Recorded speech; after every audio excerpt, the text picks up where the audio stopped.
What if the greatest threat to the Catholic Church isn't coming from outside, but from within her own walls? Before we continue, take a moment to subscribe, because voices like this are being silenced, and stories like this aren't being told. And let us know in the comments. Do you think the Church is facing a crisis, or just change? An old man stands in Rome. The camera lingers on him. His silver hair, trimmed neatly, glints beneath the red of his zacchetto. His black cassock is sharp, severe, like the tone in his voice. Behind him rise the timeless domes and marble arms of the Vatican, but the sky overhead is cold and gray, like something sacred is shifting. Cardinal Joseph Zen, 93 years old. He doesn't shout. He doesn't gesticulate. But what he has just written has ignited something the Vatican cannot ignore. After a lifetime of exile, imprisonment, and service to the underground church in China, Zen has delivered a warning. Not about communist persecution, not about human rights abuses, but about a threat inside the Catholic Church itself. In his latest public reflection, Zen accuses church leaders, not of heresy, but of subtle transformation.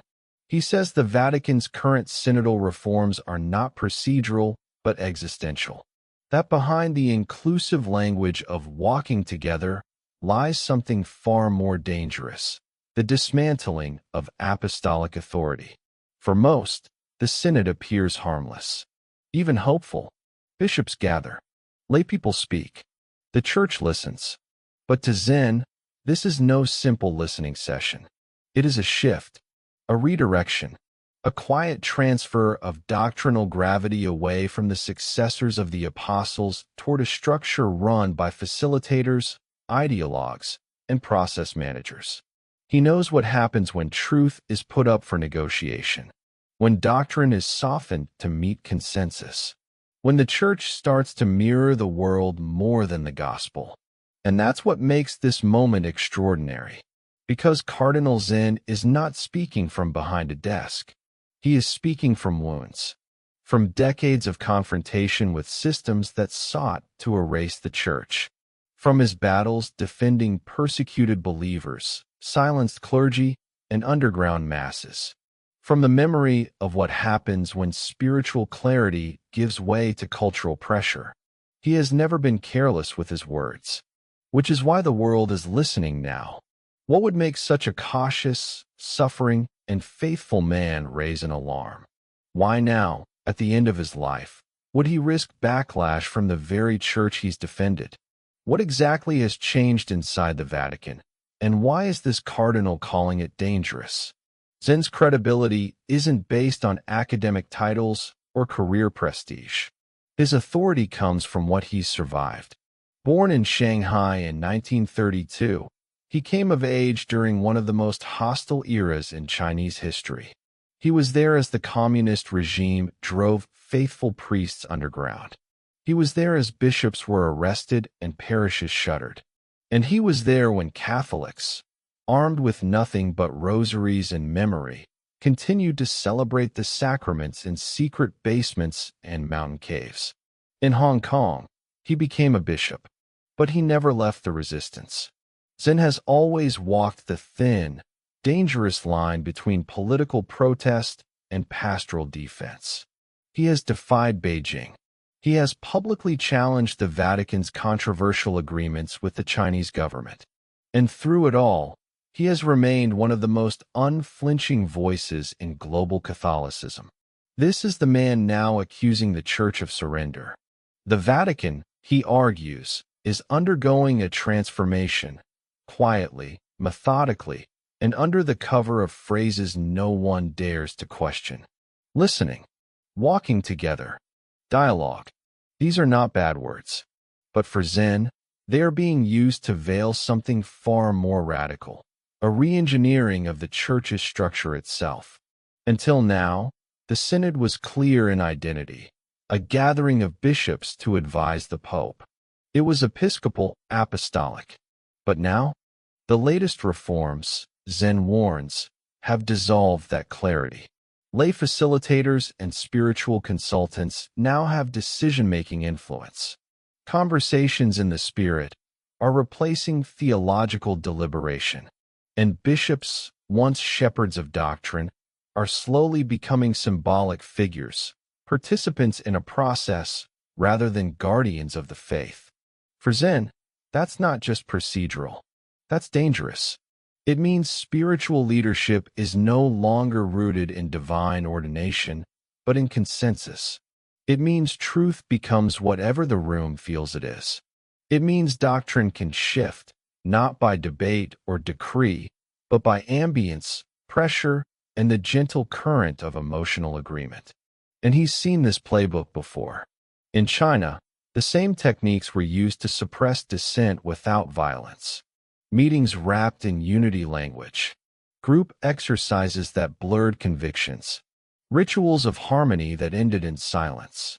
It wasn't the content that changed first, it was the method, and that method became the content. That's what Zen sees now. Not just a new church structure, but a strategy. And he is deeply, painfully afraid.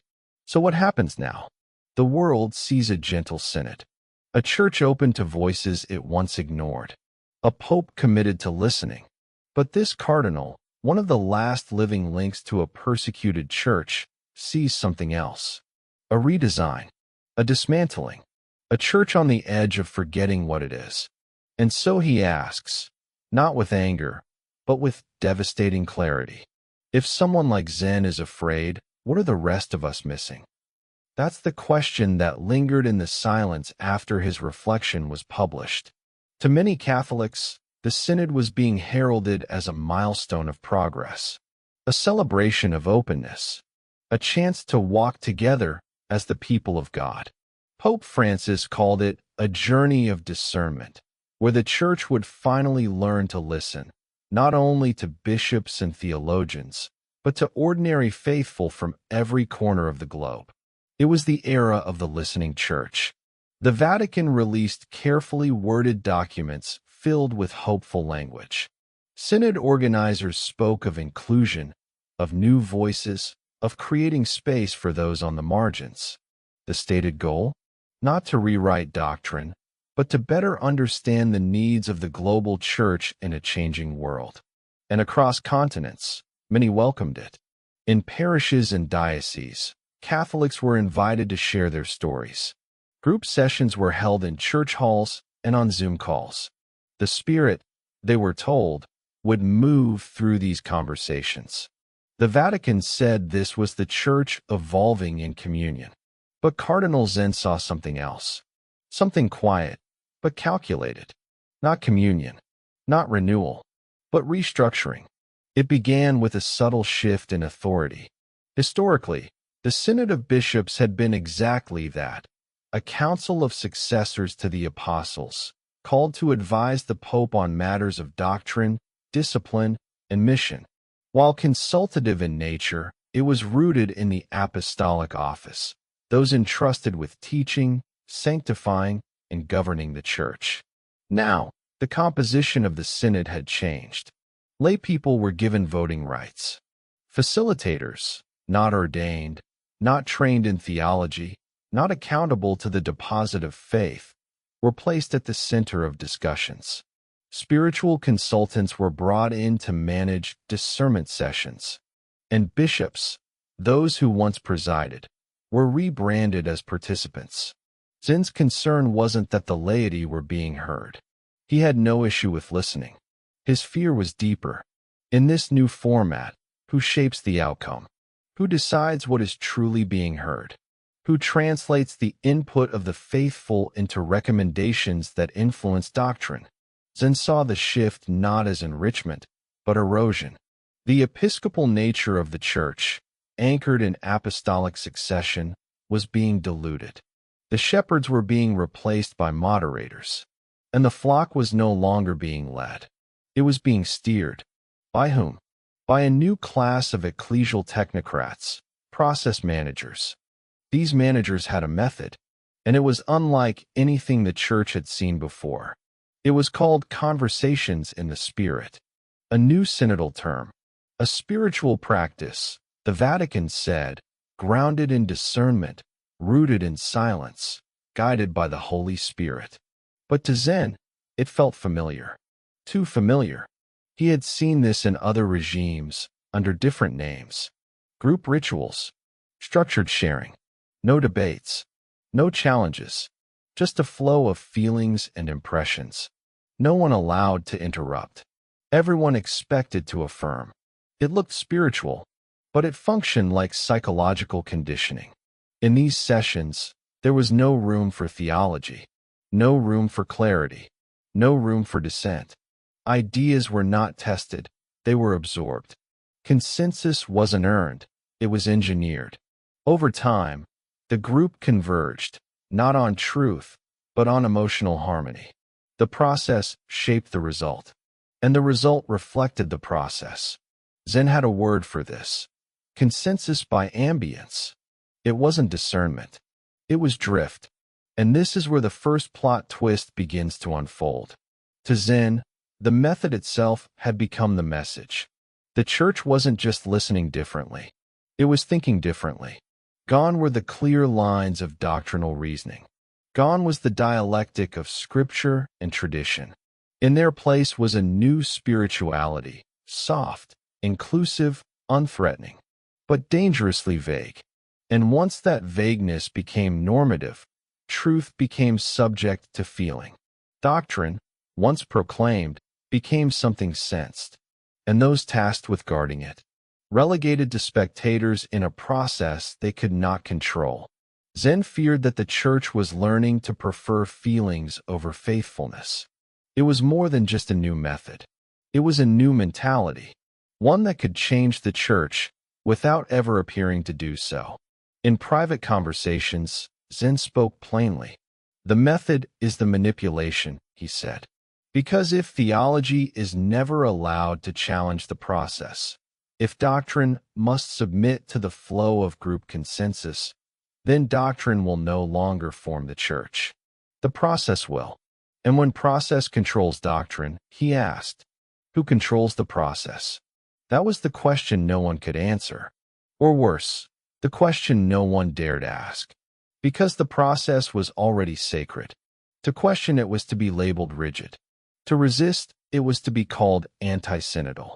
It was no longer just about what the synod might produce. It was about how it was now impossible to resist what it already had become. Zen saw the storm clouds gathering not in what was said, but in what could no longer be said. The new synodal language didn't reject tradition outright. It simply made it irrelevant. Clarity was rebranded as rigidity, faithfulness as nostalgia, guardianship as clericalism, and slowly, without declaration or decree, the ancient structure of the church was being hollowed out, not with a wrecking ball, but with incense and smiles. And so Zen asked again, not publicly this time, but to those who would still listen. What if the structure survives, but the spine is gone? What if the church still gathers, but no longer governs? What if the faith is still proclaimed, but no longer protected? For many, the synod felt like a conversation. To Cardinal Zen, it looked like a quiet coup. Zen has lived long enough to know that revolutions do not always begin with chaos. Sometimes they begin with consensus, sometimes with applause, and sometimes with silence. So he asks again, now with urgency, if the process controls the doctrine, then who controls the process? Because whoever answers that question is already shaping the future of the Catholic Church. The danger, Zen insists, is not just in what is being said. It's in what no one is allowed to say. In the wake of the Vatican's synodal reforms, a strange quiet has descended over parts of the Church. Not the quiet of reflection, not the silence of prayer, but something more tactical, engineered, enforced. Cardinal Zen calls it manufactured harmony. A climate where dissent isn't debated, it's disqualified. Where questions aren't answered, they're avoided. And where faithful objections aren't challenged, they're labeled. This, he says, is not the peace of Christ. It's the calm of pressure. At first glance, the Synod seems like an open forum, a church finally listening, a process designed to include all voices. But underneath that surface, Zen sees a mechanism designed not to protect truth, but to protect the process itself. The danger isn't in what the Synod proclaims. It's in what it prevents. Because not all voices are welcomed. Not all truths are tolerated. Dissenting bishops find themselves isolated. Theologians who raise concerns are accused of rigidity. Laypeople who ask uncomfortable questions are met with polite avoidance or subtle exclusion. And slowly, a new rule settles in, unspoken but absolute. Thou shalt not oppose the Synod. Zen knows the feeling. He's lived through it before, just under a different name. In communist China, he watched state-controlled meetings where everyone was encouraged to speak as long as they said the right things. Where dialogue was used to isolate critics. Where consensus was declared before anyone was allowed to object. It wasn't just about controlling the outcome. It was about creating a climate where resistance became impossible. And now, to his horror, he sees echoes of that same structure within the church. Synodal environments, he says, shame dissent, not with harsh words, but with cultural framing. To question is to refuse to walk together. To challenge is to undermine the spirit. To clarify is to cling to old models. And so bishops, faithful, loyal, intelligent men, go silent. Because the cost of speaking is now higher than the risk of compliance. This is where Zen sounds his next warning. And it's not about doctrine. It's about climate. Something is shifting, not just in what the church believes, but in how it allows belief to be discussed. The fear isn't just of being wrong. The fear is of being excluded, labeled, marginalized, painted as divisive. The Synod has become a boundary, not of theology, but of speech. And that boundary, once drawn, begins to shape the church's future more than any document ever could. Because cultures form faster than catechisms. Zen makes the claim that changes in doctrine are not the most immediate danger. It's the cultural shift, subtle, polite, untraceable, that may hollow the church faster than any theological mistake. He writes, "The reforms are not what frighten me most. What frightens me is the silence, the pressure to agree, the culture that now makes resistance feel not just unwelcome, but unthinkable. This," he says, "is the true transformation. Not a change in teaching, but in temperature. A slow warming. A spiritual fog. A place where everything is discussed, except the thing that matters most, truth." In private meetings, Zen has drawn comparisons that make even his allies uneasy. He speaks of consensus meetings in totalitarian regimes, where public agreement was compulsory, even if privately resented. He remembers emotional rituals, songs, group reflections, shared sentiments, that made resistance feel like betrayal. He remembers how, in those meetings, disagreement was not punished directly. It was erased by the room itself. That's what he now sees in synodal environments. Conversations in the spirit, he warns, can become mechanisms of soft suppression, not because they are malicious, but because they are engineered to prevent disruption. They create a climate where every answer is shaped to fit the atmosphere, where the process itself determines what can and cannot be said. And that, Zen says, is not discernment. It's manipulation wearing a liturgical robe. He puts it bluntly. I have seen this before, outside the church. Now I see it inside. For a cardinal to say such a thing is no small matter. But for Zen, it is not a metaphor. It is a memory, and one he is desperate to share before time runs out. He knows what happens when institutions trade clarity for consensus. He has lived under regimes where structure remained, but meaning dissolved, where the symbols endured, but the soul was lost. He fears the Church is now approaching that same threshold.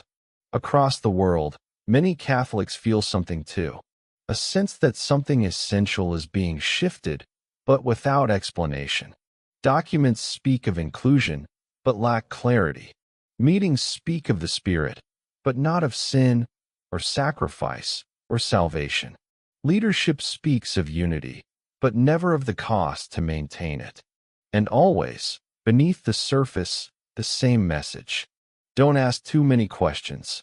Zen's warning in this chapter isn't loud. It doesn't need to be.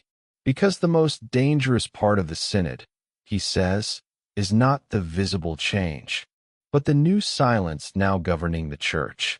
As this chapter ends, one truth has emerged. Catholics are not just being asked to accept new processes. They are being trained to stop resisting them. And that is how institutions collapse.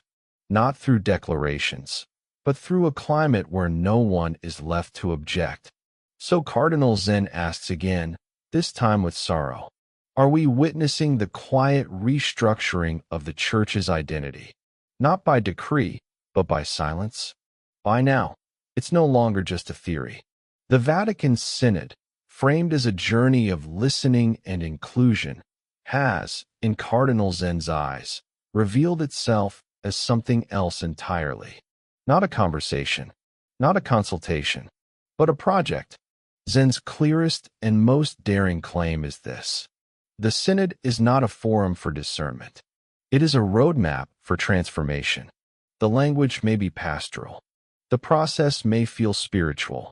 But the direction, he warns, is unmistakable.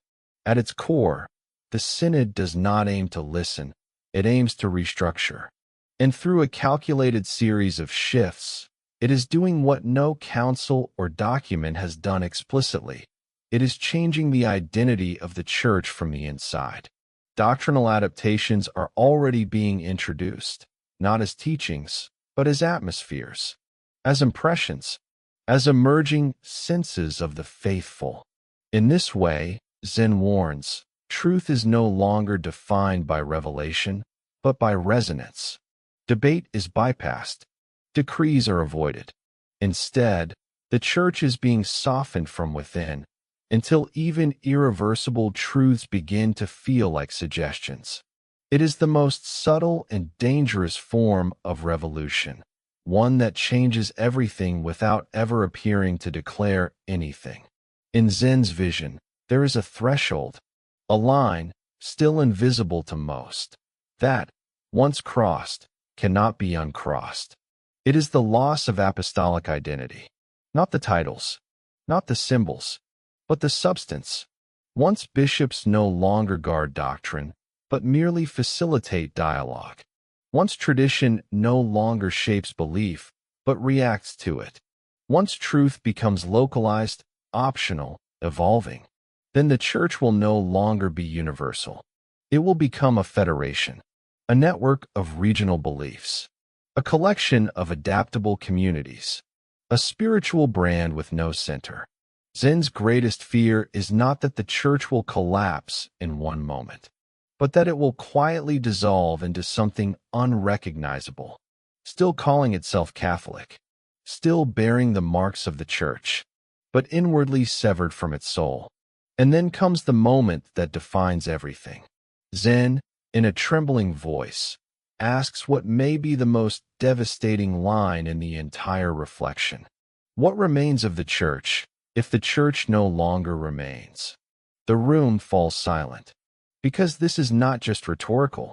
It is the cry of a man who has seen what it means for truth to vanish behind ceremony, who has watched churches function long after they lost their identity, who knows that institutions can survive long after the Spirit has left them.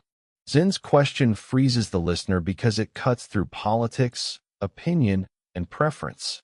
It goes to the heart of existence. It is not a critique.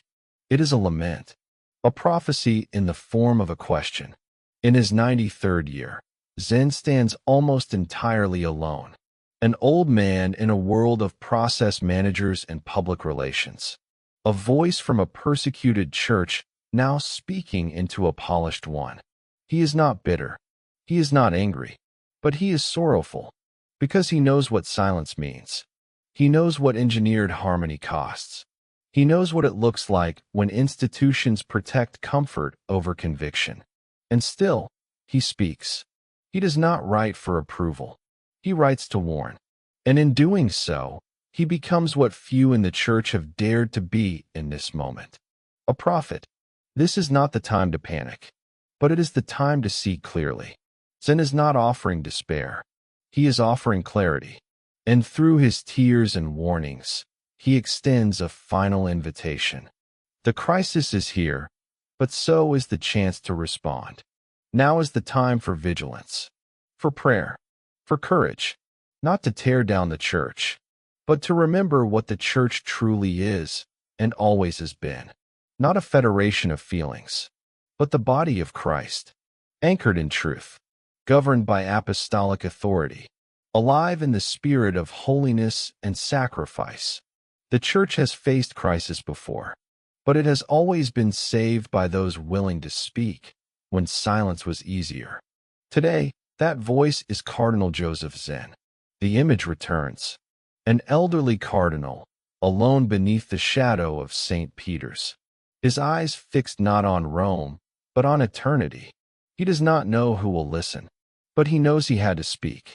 Because truth must be said, especially when it is most inconvenient. And now, the rest is up to us.